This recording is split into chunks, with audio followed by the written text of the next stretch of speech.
चलिए अब बात कर लेते हैं बिहार की। बिहार की राजनीति में नई बयानबाजी अब शुरू हो गई। जिस तरह से बयानबाजी हो रही है उससे सवाल ये है कि क्या बिहार एनडीए में सब कुछ ठीक है। नीतीश की पार्टी के नेता उपेंद्र कुशवाहा ने नीतीश को पीएम मटेरियल बताकर नई सियासी चर्चा छेड़ दी।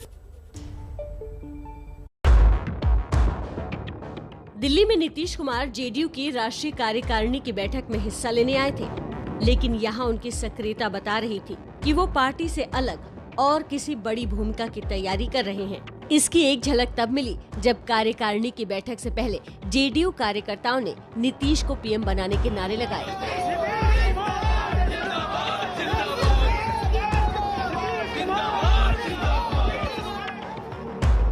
इधर दिल्ली में नारे लगे और अगले दिन पटना में जेडीयू संसदीय दल के नेता उपेंद्र कुशवाहा ने नीतीश को पीएम मटेरियल बता दिया।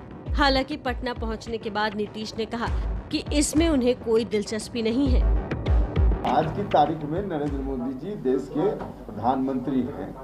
जनता ने उनको प्रधानमंत्री बनाया है, अच्छा काम कर रहे हैं, लेकिन उनके अतिरिक्त और भी कई लोग देश में हैं जो पीएम बनने की सलाहियत रखते हैं और उसमें नीतीश कुमार जी का भी नाम। तो स्वाभाविक रूप से नीतीश कुमार जी को पीएम मटेरियल कहा जाना ही चाहिए। अरे वो चलिए ना, वो अलग चीज है, वो बोल रहे हैं, लेकिन हम लोगों की इन सब चीजों में कोई दिलचस्पी नहीं है, लेकिन सब एकजुट थे।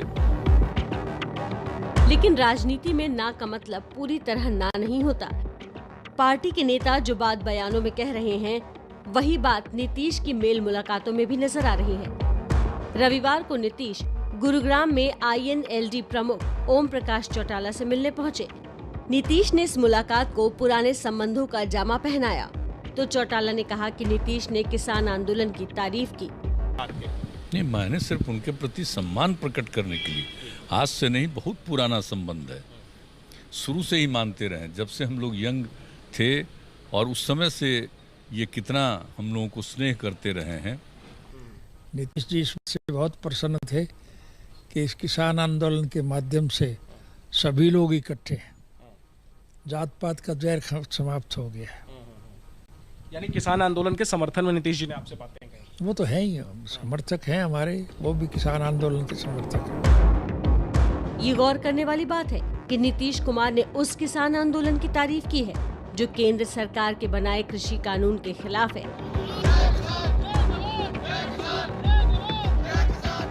दिल्ली से लौटने के बाद नीतीश कुमार ने एक बार फिर जातीय जनगणना पर जोर दिया और कहा कि इस मुद्दे पर वो पीएम को खत लिखेंगे। जातीय जनगणना के मुद्दे पर आरजेडी भी जेडीयू के साथ है। तो एक तरफ नीतीश कुमार को पीएम मटेरियल बताया जा रहा है तो दूसरी तरफ बिहार एनडीए की खटपट सामने आ रही है। नीतीश कैबिनेट में बीजेपी कोटे से पंचायती राज मंत्री सम्राट चौधरी ने कह दिया कि गठबंधन सरकार में बीजेपी को बहुत कुछ सहना पड़ रहा है। आज नीतीश जी 43 सीट जीत कर आए और 74 सीट जीत कर दिया, तो हमने मुख्यमंत्री माना।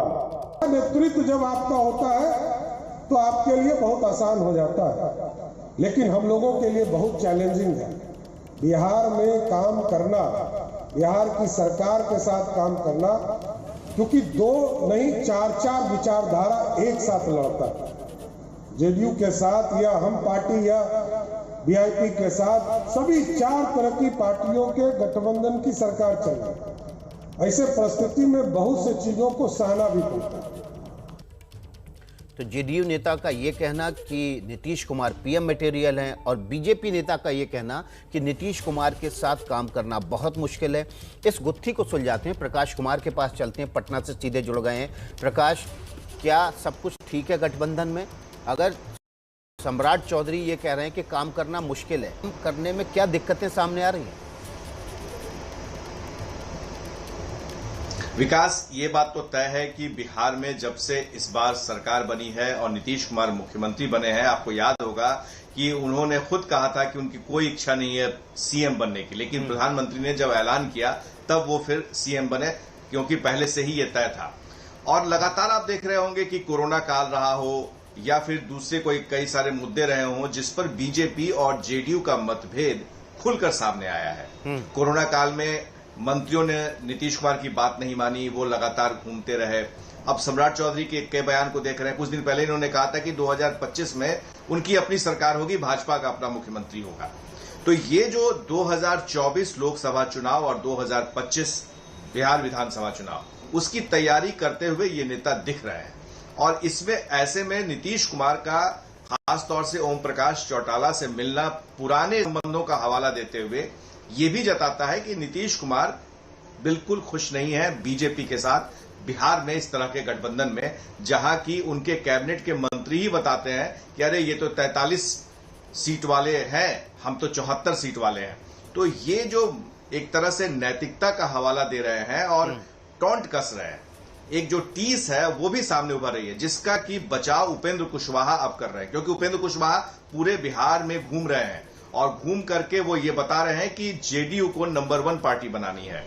तो ये जो कश्मकश है और एक दूसरे के बीच में जो झगड़ा है, ये साफ दिख रहा है। और यही वजह है कि उपेंद्र कुशवाहा ने जब पीएम मटेरियल बता दिया तो साथ में उन्होंने ये भी कहा कि अभी ऐसी कोई बात नहीं है, अभी प्रधानमंत्री को चुनौती नहीं है। तो आजकल की बात नहीं है, ये आगे की तैयारी चल रही है। जैसे जैसे बीजेपी दबाव बना रही है, वैसे ही उपेंद्र कुशवाहा भी सामने ढाल की तरह नीतीश कुमार के सामने खड़े होकर के अपनी बात रख रहे हैं। विकास, लेकिन प्रकाश कुमार, उपेंद्र कुशवाहा कह रहे हैं कि नीतीश कुमार पीएम मटेरियल हैं।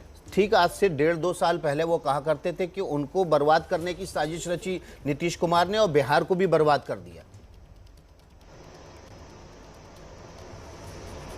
वो तो पुरानी बातें अगर देखेंगे तो सम्राट चौधरी भी नीतीश कुमार के साथी थे और नेता तो इधर उधर जाते रहते हैं, लेकिन जैसे ही दल बदलता है तो फिर उनका जुबान भी बदल जाती है। और यही वजह है कि अब उपेंद्र कुशवाहा को खुली छूट मिल गई है। संसदीय दल के नेता के तौर पर उनको स्थापित कर दिया गया है। सबसे पहले जब उन्होंने विलय किया तो अब उनके पास एक ताकत है और जो वो कुछ कह रहे हैं वो पार्टी की बात हो रही है। तो इसको लेकर के जो भी कुछ वो कह रहे हैं तो ये साफ दिख रहा है कि पार्टी जो है वो अपना स्टैंड ले रही है और उस स्टैंड में बीजेपी को एक तरह से चुनौती है, जिस तरह से बीजेपी के नेता प्रहार कर रहे हैं। तो बीजेपी और जेडीयू के बीच में जो गठबंधन है वो सब कुछ ठीक नहीं दिख रहा है, ये साफ है। विकास जी, तो प्रकाश कुमार कह रहे हैं कि बीजेपी और जेडीयू के गठबंधन में सब कुछ ठीक नहीं दिख रहा है और दोनों तरफ के नेताओं की जो बयानबाजी है वो इस बात की ओर सीधा सीधा संकेत और इशारा है।